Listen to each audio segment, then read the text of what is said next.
Here at the country's largest airport, the first thing you notice is how quiet it is. There are no queues for check-in, no queues for security, and finding a car parking space is not a problem. Between January and August of this year, 3.8 million passengers moved in and out of Ireland. Last year, in the same 9 months, that was 14 million passengers. And here at Dublin Airport, last week alone, passenger numbers were down 88%. All of this in an industry that supports 140,000 jobs nationally. In Terminal 2 today, you could almost hear a pin drop. The entire day's flight departures fit on 2 screens. It's so quiet. There is nobody. I'm here too early and I seriously don't know what I'm gonna do because I have 3 more hours to go. And killing some time in the queue for security wasn't an option. Instead of the usual 12 security lanes, there were just 2 open. We staff, were in at 10 to 4 this morning, 20 past 3 this morning, and they might have dealt with maybe 2 or 3 passengers. So it's really, really difficult to, try and keep them motivated, and it becomes a very, very long shift. Without passengers, there were few customers for the shops and duty-free. The unsold confectionery is on sale because it's now nearing its sell-by date.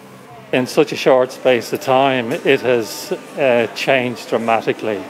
The footfall has just literally disintegrated. It's gone from very high numbers down to, for a period there, virtually nothing.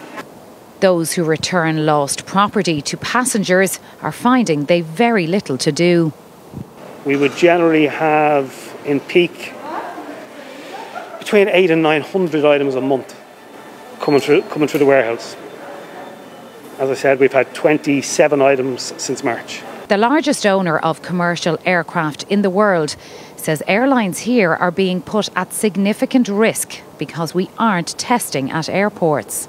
Around the world, testing centres are now built in airports to facilitate the stable return of air travel. That is not the case in Ireland. We do not have a testing centre built in Dublin Airport nor in Cork Airport. Without that, we will see the demise of airlines and air travel into this country. For the few who were travelling today, there was a universal feeling. Quite surreal, actually. They've been as quiet as this. I've never experienced this in all my years in travelling. But it's strange because you don't have a people, you don't know what is open inside. Honestly, it's like an apocalypse film. Just like, it's so weird walking about and there's nobody there. For that reason, the Dublin Airport Authority is cutting its staff numbers by 1/3 because they simply aren't needed. Well, here with me now to discuss the future for Dublin Airport is Paul O'Kane, Communications Officer with the DAA. Paul, we heard in that report from Angus Kelly of AirCap, and he said that without testing in airports, we're not going to get passengers back into airports, and that businesses, a whole range of businesses, will suffer as a result. When are we going to see testing? We've been suggesting that we should have a pre-departure test as far back as July. We've been engaging with government departments and other key agencies in recent weeks to outline how that could work. You could have a pre-departure test from high-risk zones, but actually the government effectively will take the decision in relation to this. It's not a decision that the Airport Authority will take, and it will make most sense to bring in a European-wide test protocol in line with the new European system for travel. Now, so far this year, the DAA has said it's had losses of 150 million. How long can that be sustained for? We're in a very, very difficult financial position, but it's not just the position that the company's in, it's the position of staff and all of the people who are dependent on this airport. 130,000 people that depend on their livelihoods for Dublin Airport. It facilitates and supports 130,000 jobs.